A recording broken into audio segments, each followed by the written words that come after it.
Where do zoning, land use policy, and permitting timelines create the most friction when it comes to the housing pipeline? We've not had a lot of annexation happen here over the last 15 or so years. I moved to Lawrence in 87, and the community was growing pretty rapidly at that time, both in terms of housing starts, but also in terms of annexation, because it was a very active time. That has not happened for a number of years, and so we've become kind of landlocked. I am very hopeful. The infrastructure that the city's putting in, that's going to open up some opportunities, and I think that's the first really big, important kind of step to happen. Welcome to Lawrence Real and Local, Keeping It Real podcast presented to you by the Lawrence Board of Realtors. We're your go-to source for all things real estate in Lawrence, Kansas. I'm Lexie Haskin with Bank Midwest. And I'm Patrick Dipman with McGrew Real Estate. Together, we are here to make the journey to homeownership a breeze. Join us as we share insider insights, expert advice, and a dose of fun along the way. This episode was brought to you by... Insurance can feel complicated, but getting the right coverage doesn't have to be. I'm Ryan Spark, owner of the Spark Agency with Farm Bureau Financial Services. And I'm Thea Lease, Senior Account Exec at the Spark Agency.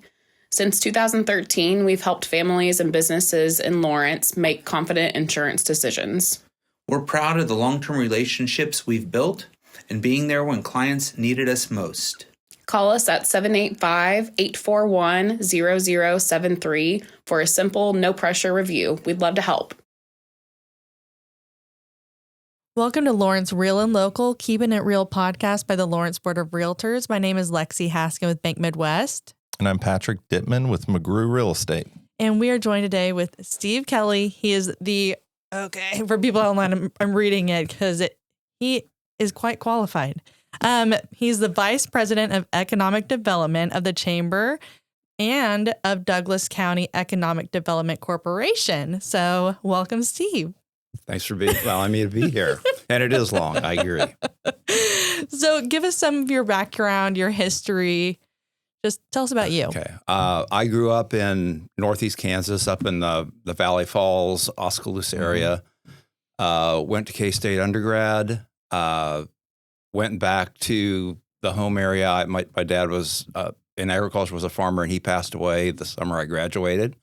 So I went back and took over the farm for a number of years. And after doing that for several years, enjoyed it, but it was a very difficult time. And I decided maybe this isn't a good long-term future for me. So I decided I was going to go back to school, and I came down to and set up an appointment and met with an advisor at KU. And they said, well, rather than go through the undergrad business school, because that was what my interest was, they said, well, why don't you come and test out for the MBA program? So I got a guide at the bookstore. I'm very old, so things were all printed then. So I went to the bookstore and I got the book and I studied for 10 days and I went and took the exam and I qualified. So I went to KU and... Well, I want to say bookstores are still cool. Yes, they are very cool. Okay, so I just wanted to put that out there. They are so cool. And just to show how dated I am, I still read the newspaper. So, yeah. I read the comics. I like physical. Yes. So, and I always liked physical. And you made a joke earlier about radio. I still listen to the radio. I love the radio. Yes. Oh my gosh. Well, we hope some other people do as well since we're doing this. That's right. So, I mean, we're just so happy to have you on here because people don't even realize how housing also plays into economic development and how they are hand in hand. So even just having this perspective is going to be great. Yeah. Well, appreciate that. So from that perspective, why is housing such a critical piece of a healthy local economy? Just starting out heavy, loaded. Yeah. Well, if you think about what human needs are, there's water, there's food, and then housing/shelter is right in there as well. So as a community, you obviously need shelter for the people who are going to be residents of the community. If you're a business, your primary resource or your most important resource is human capital. It's the workforce that you have. Yeah. And a workforce needs housing. And, you can be in a situation where all your workers are coming from somewhere else, but that's pretty unstable because if I'm having to commute 45, 50 minutes to work every day, that's not very convenient for me in my own personal life. And so there's more of an opportunity or more of a tendency for those folks not to want to continue to work at your location. So Yeah. it's important to have, and they don't all have to be in the same community, but they have to be as close as you can get them, because that helps build retention. It helps build the community, because people want to be involved in the community.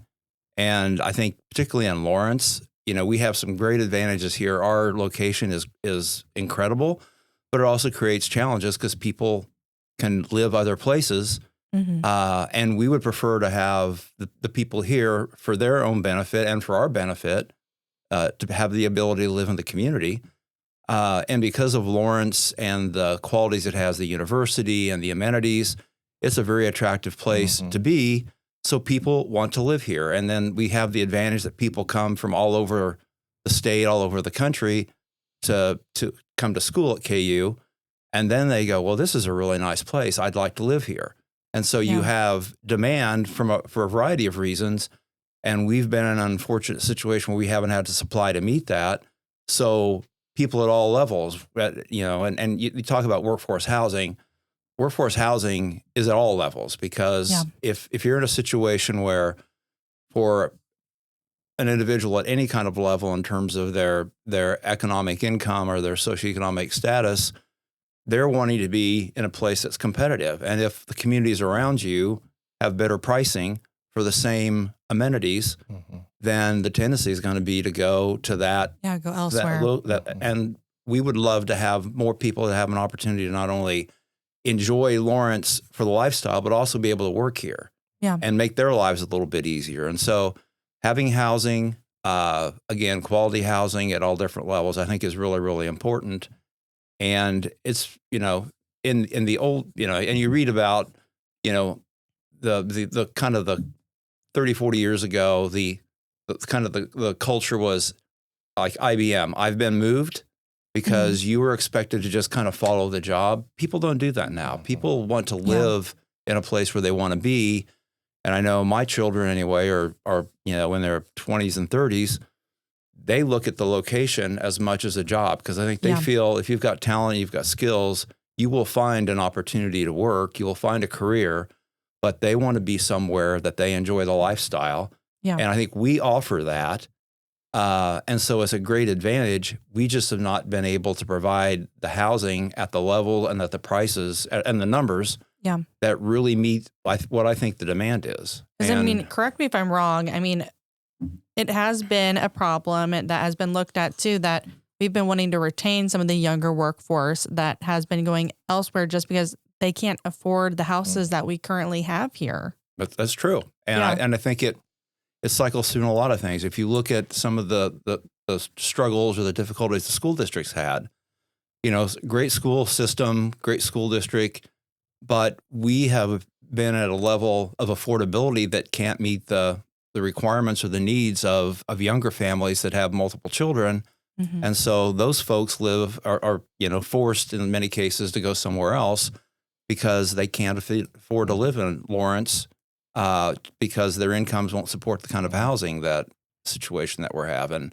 Yeah. We've done some research and have done some stuff with Wichita State, and they're doing some tracking of peer communities and, the really college towns for the most part, but also some communities in Kansas and other than Boulder, Colorado. Of that peer group, we're the highest price both on housing price and also on rent rates. Yeah. And so, and again, some of that supply and demand, and it doesn't mean necessarily that if we built a large number of houses that it would suddenly that wouldn't fix the problem. But I think we could better address it and at least slow it down a little bit. Yeah. There's a lot to unpack there, and a piece of just you finishing that up is even if you do build more housing, that more housing that's needed isn't necessarily going to fit the workforce that Lawrence needs to thrive either.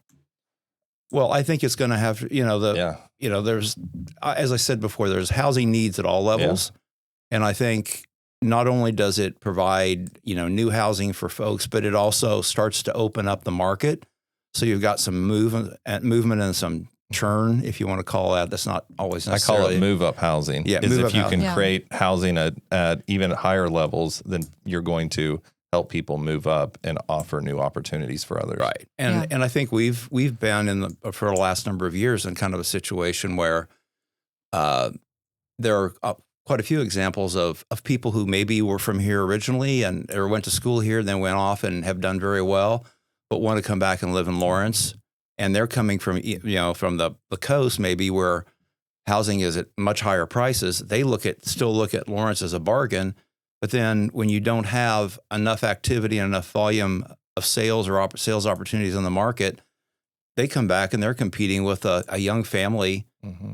And it's, and it's not a fair competition. Yeah. And, and it's not quite that bad right now. And you would know, because you're in the real estate market much more deeply than I am. I knew people from out of state that came and looked at several houses. And by the time they would get from where they were to here, the house was already gone. Yeah. And so it gets really discouraging. But, and so supply will certainly help some of that. I don't know that it'll necessarily, because this is a very attractive location, for a ton of reasons, which we could spend the whole time we have talking about the reasons why Lawrence is a great place to be, but it does create an attraction, and we've just not been able, or have not to this point been able, to keep up with the demand for that number of people, and it's put great pressure on the prices and made it really, really tough. Yeah. And I mean, too, something else that could also help with affordability as well would be if we even got more industry in here. But again, we would need the housing to support the workforce, because that could even help out with covering some of our taxes. Yes. And then that would just bring affordability down a little bit too. Right. But it's kind of a chicken and egg. We need more. And I think I would certainly agree with you. I think it's really important. And for a community like ours that does have this flow of talent, this river of talent that comes through, to try to capture as much of it as we possibly can. And so that means we need more high quality jobs, but you also need housing. And so you're kind of in this. Yeah. And it's like, what are we going to have come first? What can we have come first? And how are we going to get there? I mean, it's just a difficult, and everybody has a different opinion on how we should get there, what should happen first. And then that's typically, that's humanity. That's typically how things go. But I think, there are some things that look, in some ways, a little bit on the obvious side that need to be done. And again, I'm not saying that housing prices will go down, but maybe we can start to address and adjust or start to slow down the inflation that we've seen in housing prices just with more supply on the market. Yeah. The other thing that potentially exists too is if you have somebody that wants to move up, but they own another house, then oftentimes, unless they get a specific type of loan, they're going to be contingent on selling that house. You have people that are coming out and the demand is higher. Yeah. Those people are going to tend to lose out on the opportunity to buy a house just because they have to sell to buy. Yes. They don't have the flexibility that maybe the other individual has. Yeah. So kind of moving on to like land use development bottlenecks, things like that. So a lot of people probably don't understand that when it comes to zoning. So where do zoning, land use policy, and permitting timelines create the most friction when it comes to the housing pipeline? Well, I think it's kind of it's not a continuum, but there's a whole chain of different things that are all important in the process. One is, do you have available land that can be annexed, and that there's a desire to annex to become the next housing or the next commercial area? And, we've not had a lot of annexation happen here over the last 15 or so years. I moved to Lawrence in 87, and the community was growing pretty rapidly at that time, both in terms of housing starts, but also in terms of annexation, because it was a very active time. That has not happened for a number of years, and so we've become kind of landlocked. Mm-hmm. I am very hopeful that with the SLT expansion and the infrastructure that the city's putting in to the other side of the SLT, west of town, that's going to open up some opportunities. And I know that there's been a recent application for like 800 acres of land to be annexed. And I think that's the first really big, important kind of step to happen. But zoning's important. Making the permitting process as seamless as you can, while maintaining the levels of quality that you want to have, and you want to have things done right. But to make it as streamlined as possible, I think that's all important, because people get frustrated when the delays are are what they consider to be over the top or excessive. Yeah. And so making the process as smooth and as streamlined as possible, and I think, one of the things, and I've heard my boss, who I think you'll be talking to with later, talk a lot about, the attitude of find a way to yes, that you start with you start with the idea that we're going to get this figured out and we're going to make this happen. And it may not necessarily always happen, but that's where you start. Your first premise is we are going to work with you and do our best to see if we can make this work. And so I think just that attitude can be helpful. I hate when people just say no. Yeah. Like, especially when you're trying to come up with a solution for something. It's just like, nope, won't do that. It's like, or it won't work. It's not going to work. Yeah. Come on, work with me a little bit. Like, how do we get to yes? Yes. Well, where do the trade-offs come in that? So if we recognize, hey, we need housing, if we're going to have some economic job opportunities, and we want to live here, what trade-offs can we get to yes? Yeah. Yeah. And certainly there are safety things that can't be compromised, but are there ways that we can come in at from both parties? And I'm not just saying the institutions, the city or the municipality, but can both sides start with a place that, hey, we want to get this done. It's good for everyone. It's what we need to happen for this community to continue to advance and provide the kind of quality of life and the amenities and all the things that we want as citizens of Lawrence, citizens of Douglas County. How do we work together to make these things happen in a way that we're all happy with at the end? And it's going to take some compromise, and it's going to take a desire to get it done. But I see much more enthusiasm right now, and I feel really good about where we're headed. But we got to continue to keep working on it, and keep moving things forward, because as soon as you stop, you start to lose ground because the rest of the world doesn't stop. Yeah. So a couple times that you've brought up just annexation, and we're in the world, we get it. But for somebody who isn't, can you just explain what annexing land is and what that process even kind of looks like? Well, and I'm not going to get into all the technical aspects because I'm probably not qualified to talk about all the technical aspects. But, say in the instance you're in a community and your community is bounded by, a certain amount of acreage or a certain size, certain area. The areas adjacent to that, contiguous to that, are typically opportunities for annexation. And there's a lot of things that go into it. Is a community in a position to provide infrastructure? Is there a desire to grow? Are there any, natural impediments to it? Is there, a stream and all those kinds of things? But if there's interest and you have a homeowner particularly, or not a homeowner, but a landowner who would like to have their land annexed, or someone who's interested in developing, then they have the ability to approach those who control the land can approach the city for annexation. And then the city has a process whereby that happens. And, there are a lot of different processes, most of them set, I think, in place by state statute that you have to follow, but allows the city then to expand their boundaries, if you will, to include that piece of property. And it doesn't necessarily mean that the property is going to change its character overnight, because a lot of times you see land annexed that's near a community, not with any immediate plans to develop, but it's kind of what they see as their future opportunity for development. Yeah. And so it doesn't necessarily mean that overnight there's a change, but it's a big step in putting yourself in a position so that development can happen. Yeah. Thank you. I was thinking, we keep saying this word, and I'm not sure everybody would know what it means. If we got to the point of annexation, would there still be challenges as far as supplying housing, whether it's labor shortages or materials or supplies? I think that's another question, because you have to have the developer base or the builder base to make that happen. One would hope that if we were in a position where we had enough land, enough area that was open for that kind of development, and people saw that the community really wanted to see it happen, that we would start to see some growth in maybe even our local development base.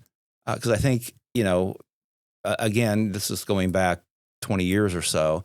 We were building 300 or 400 houses a year, or 250 to 350 or so every year, and that was mostly local builders, local developers. We've been through a housing crisis or two. There's been a lot of time that's passed, and we've not been in a position to offer the kind of scale that a lot of developers would like to do, to really make it work.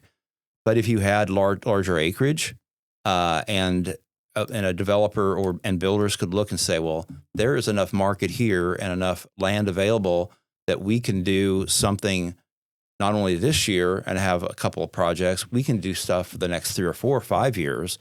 Yeah. Then I think then you get to be a much more attractive possibility or opportunity. And I think that would help. But it's not going to be instantaneous because we have not been able to operate at a scale like that. And we're probably a small enough community that, and I don't know if there'd be a desire to have the big, massive builders, like the national builders that build really, really, really large projects, whether that would be something that would work here well or not. But it will probably be something where, even if we did have land annexed, it won't be a snap your finger kind of fix, but it does put us in a position where, one, you show that you're ready for development.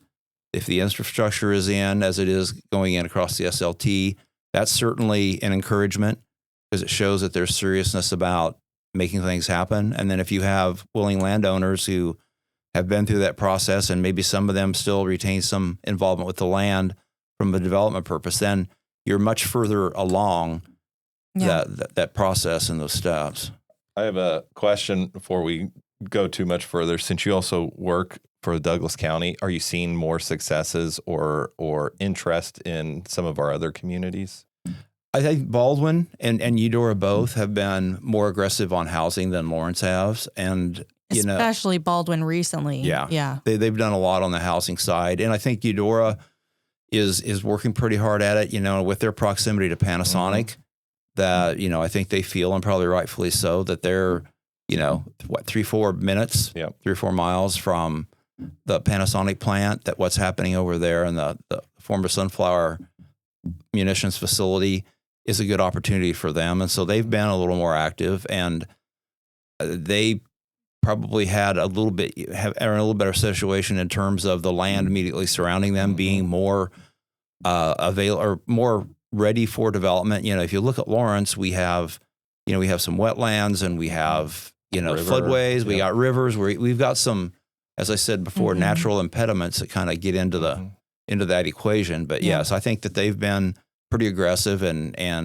see that as something that's been very positive. Whereas Lawrence, we've been kind of between the natural impediments and the SLT, which I think has been a barrier, both physical and also psychological barrier. It's been a while and a struggle to get past that. But I think, that's why I'm really encouraged, because we're making that step now. The city's putting the infrastructure in across that, and I think that's going to be a real opener, not only in terms of land, but just in terms of kind of thought and process.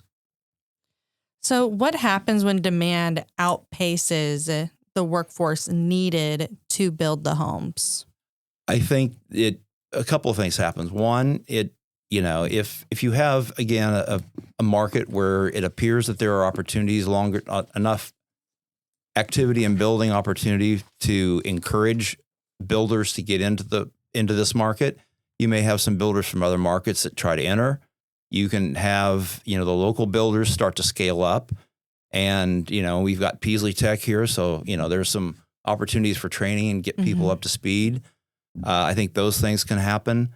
There are some, there's modular housing and all that. I don't know that that's really necessarily a good fit, but I think if we have enough of a sign that we have availability of developable lots, locations to develop, and the community has the will and desire to continue to grow, and again, the process works for folks, et cetera, I think because Lawrence is, we're close enough to Kansas City, we can probably get some activity back, because a lot of the builders that worked here now work in other communities. Mm-hmm. And maybe if we're in a better position and have kind of established that this is important and something we're going to continue to do, I'm sure a lot of them would at least take a serious look at doing more work here. So it'll have to grow over time, but it'll probably be a combination of local builders being in a position to be more aggressive and take down more lots because they're available and they can kind of scale to that. And we're going to have to develop some additional workforce. There's no question about it. But I think it'll happen. But we need to get to the first steps to kind of prove the point, to get people to actually believe it. Because until they see the land is annexed and the infrastructure's in, we're just kind of talking, figuratively and hypothetically. And those are steps that show that, there's some activity here. They're laying the groundwork to actually get it done. And there's some opportunity here. You talked earlier about the challenge of retaining talent that's coming out of here, mainly just being tied into the fact that there's not a ton of opportunities. When we think about housing scarcity, what's your input as far as how that affects just even our renters? I think it all fits together. I don't know if it's not and probably there's been research done that shows some direct correlation. I'm not sure what that would be, but there is a correlation between, demand and as a college town, we're going to have a lot of multifamily, a lot of apartments. That just goes with being in a college town. But I think what we've seen to some degree is a lot of families that would probably like to be in a single family home, if they want to stay in Lawrence, have kind of had to take that as the option. So they're in an apartment or some multifamily sort of option just because there isn't an opportunity for single family housing that they can afford. And so I think that some of this will correct over time if we can just get more units of really almost any kind in the market. But I think, we're kind of starving at all levels. And, of course, it's really interesting to talk about affordable now, because with the escalation in prices, what is affordable? I just saw in some research that we got recently from Wichita State that the average price of a home in Lawrence now is around $300,000, right. Which, it was compared with Boulder, where we're really cheap compared to Boulder, but we outpaced everybody else in terms of cost. And so, and will that come down? I don't think it'll necessarily come down, but can we get, with supply and with more activity, can we start to bring that back in line so we're not escalating at some of the rates that we have seen the past number of years? When you talked even about education, it's kind of both levels of maintaining your or retaining your educator talent pool is difficult because of opportunities for them, but also your actual student population. That's why there's a decrease, because people can't afford to continue to live here. Right. And so you're in a conundrum. We're attracting and Lawrence is still growing, and which, if you look at most of Kansas, that's an exception.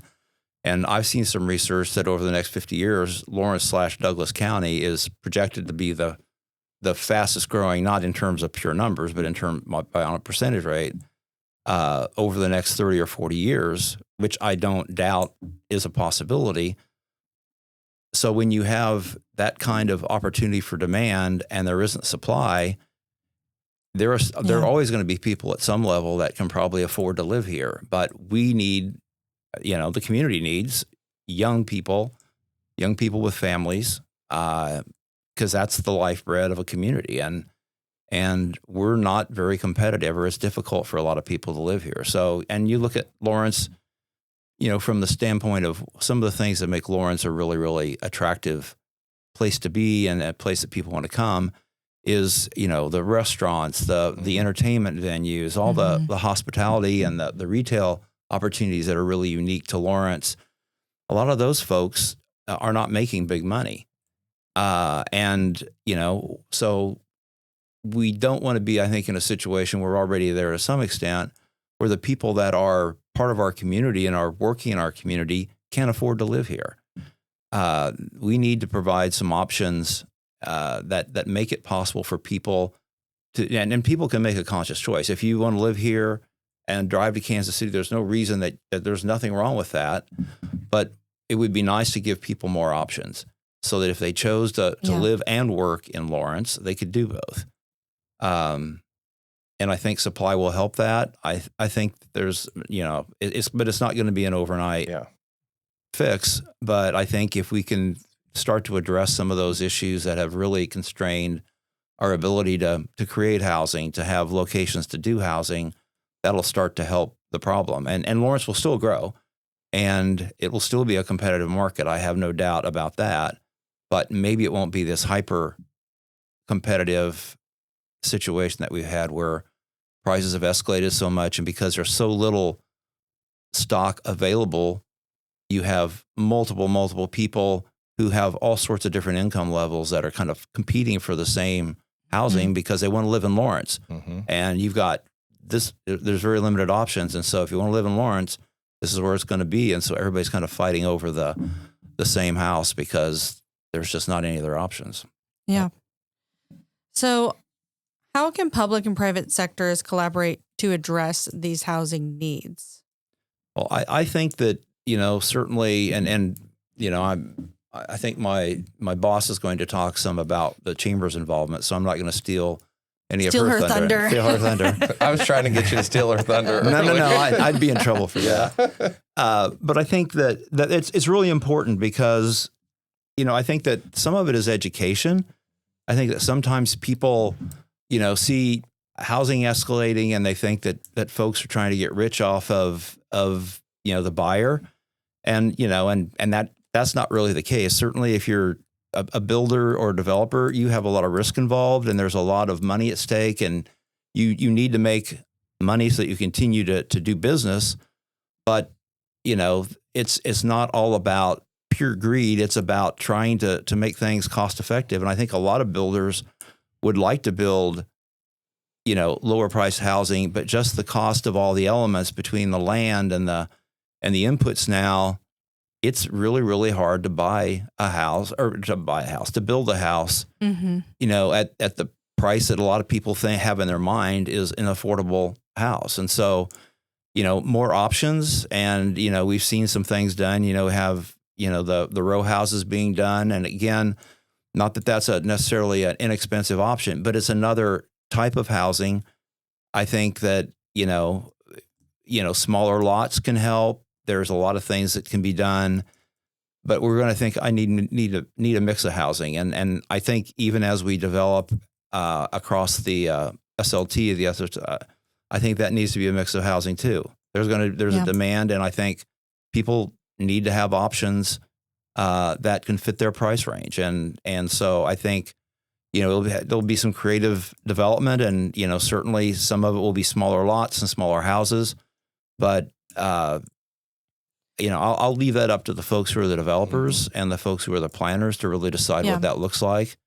But I think it is an indication and an opportunity for us to kind of get ourselves off of this kind of dead center where we've talked a lot about the issues with housing, the lack of housing for years and years and years. And now we're starting to see, I think anyway, some of that start to break with what's happening to the West. And maybe we need to have, a lot of other things continue to happen, but that's maybe the first clear sign that we are in a position to start making a difference and really starting to change that. So something that I actually wanted to have a future episode on, not in this season, but have there been any talks about 3D printed homes and that being there? Because I know that can be a more affordable option too, especially when it comes to like building supply, cost of labor, things like that. Has that been brought up in any discussions that you've been a part of? I have, I'm aware that there are people doing it. I don't know that, and again, I may not be in the right circles to be in those conversations, that's something that's being talked about a lot. And I mentioned kind of modular homes. That's another idea that, there are, especially super high efficient, there are opportunities with that kind of housing because it cuts down on the labor on site. It's basically, it's the major components are built the walls and et cetera are built in a plant. And so there's a lot better quality control. You're not limited by the elements. And those things have been considered, but they've never, you've never really seen a lot of that happen in volume. I know there was a neighborhood over in Overland Park. I can't remember the name of it, but they had a whole like modular manufactured neighborhood that they made. And these homes, they didn't even really look like manufactured or modular homes either, because they're just being built differently. Yes. And I was going to say, me bring up the 3D printed homes. I brought that up because it's now coming to Kansas a little bit more. There's some builders in Topeka that are doing it. And then I know that there's a builder down in Wichita that's also doing it. So I just didn't know if that had been kind of brought into our area of discussion as well. I think there's some, even just with, with that, I remember seeing a few years ago a 60 Minutes episode on 3D printed homes so cool.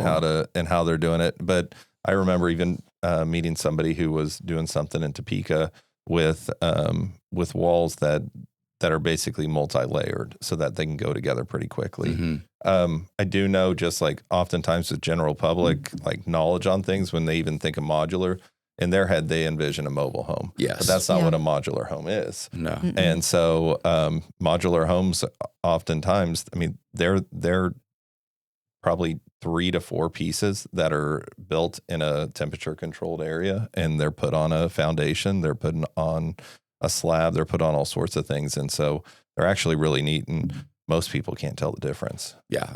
Because it's advanced, and I think you're right. I think what you think of, or a lot of people visualize when they're thinking about the term a modular home is kind of what you said. That's basically a box or, a rectangle. But, just because it's built in a modular fashion in a plant does not mean that it has to be that way, because they have the ability to do about any kind of design that you want. Yep. And again, the advantage is it's done in a quality. It's done in an enclosed environment. The quality typically is better or can be as good.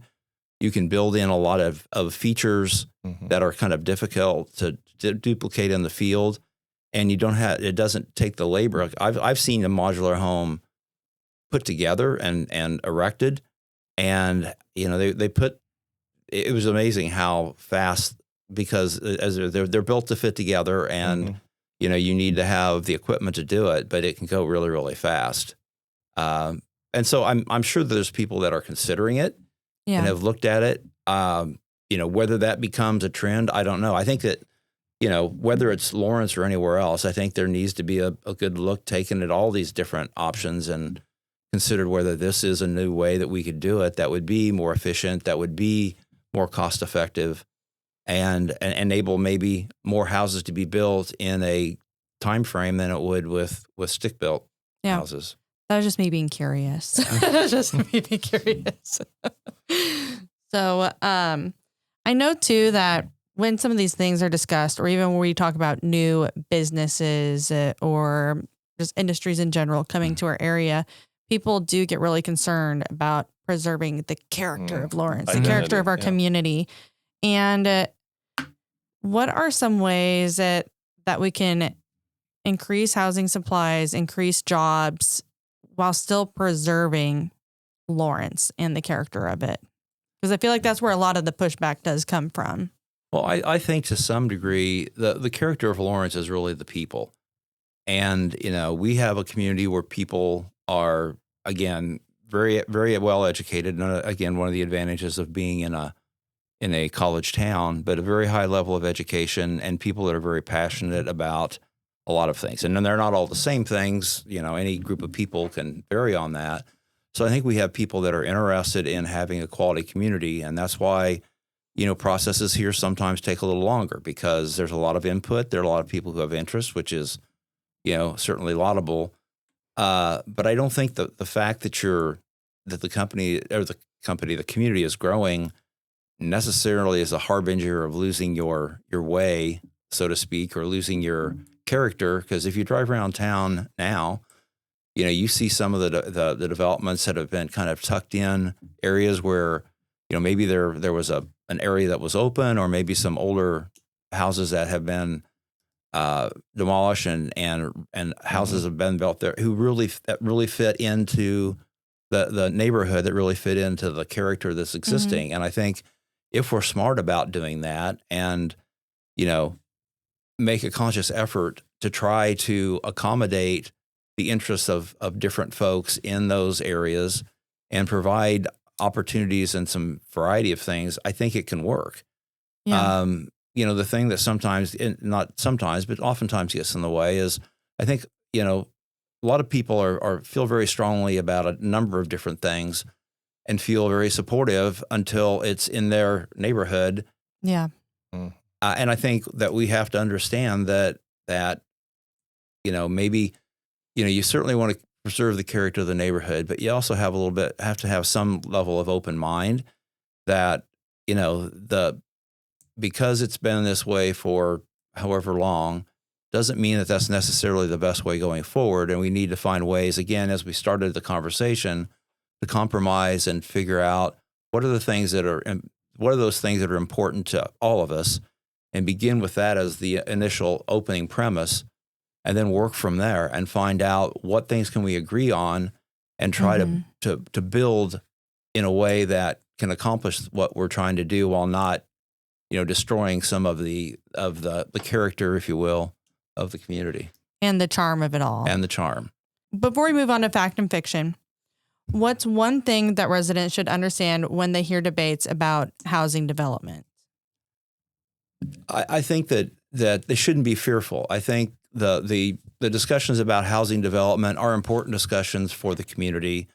They're important opportunities for the community, and they shouldn't be afraid of housing development. And some like an army or a wall of water flowing over them. I think they need to be engaged in the discussion. But I think it's important to and again, this is probably a poor analogy, but if you look at a lot of communities that aren't Lawrence and look at the struggles that they have with decline in population or depopulation, we are in a blessed position because we have a community that people want to be in. There are a lot of reasons for that. And I think the community as a whole has done a really good job of strengthening those and making those kind of highlight those. But we don't need to be afraid of housing development. Housing development is important. Having decent opportunities for housing, having affordable housing opportunities is really critical critically to all the people here. And while it may be something that we're fearful of, there are other folks that need housing, that want to live here, maybe are already living here in an apartment and would like to be in a house. And so I think we're trying to serve it by increasing the opportunities for housing. We're trying to help our other community members be in a position that they'd like to be. Yeah. Not to mention provide more jobs and potentially get more people in here where we can get the tax dollars down with the more industry, commercial, more industry. So, I mean, just a lot of things that people just don't think about. They all go hand in hand. And, it's a little bit chicken and egg, but it's really, to have a good community, you need the business economy to work. You need housing opportunities. You need recreation. You need free space. You need all those things. But they have to all be kind of in balance, and we've not done enough on the housing side, and we also need more industry. Yeah. Sweet. Little fact or fiction here to wrap things up. All right. Fact or fiction, more housing automatically lowers home values. No, not necessarily. It's a demand supply matter. Housing shortages affect more buyers. Affect more buyers or only affect buyers? Are you looking at mine? I screwed it up. Yeah. Well, so housing shortages more than affect buyers. More than affect more than buyers. Yeah. Yes, it affects a number of people. Throughout the chain. It creates problems within the economy because the jobs that would come with additional housing aren't created. It impacts industries because there's not housing to house workers that could be that part of their growth and their production. So it affects a lot of things. labor shortages significantly impact housing costs. They certainly can. Yes. Land is readily available. It's just not being used. It depends on what you define readily available. You know, there may be some land readily available that's not really suited for housing. Yeah. So it needs to be a kind of a combination of land that's available that is also suitable for housing. That the infrastructure is either available or can be placed there at a reasonable cost. So it's a little bit more complicated than that. How about housing development is just out there to benefit the builders and investors? That's a silly thing to say. Yeah, how dare you, Patrick? Put that in the back. It really, I think it benefits the entire community. Yeah. And the people in it. Zoning has little impact on affordability. Zoning can have significant impact on affordability. Okay, I tried to rewrite this one. Let's see how it goes. Fact or fiction, housing growth can help us all. I think it can. What a great way to just say, what a good, it can help us all. There we go. We'll just do. There you go. Oh my gosh. Well, Steve, thank you so much for joining us today and just being a part of this. And we're very thankful that you just took the time out of your day to just come talk with us. Well, thanks for the opportunity. I enjoyed it. And thank you to the Lawrence Public Library for letting us use this space. Thank you to Farm Bureau Financial Insurance Agency, the Spark Agency. Mm-hmm. They are sponsoring this series. Yeah. And make sure to like, subscribe, share, follow. All those things. All the things. Keep the discussions going. Keep the discussions going. Okay, signing off. Thanks for joining us on Lawrence Real and Local Keeping It Real podcast. We appreciate our guests taking the time to join us. Don't forget to subscribe and leave a review if you enjoyed today's episode.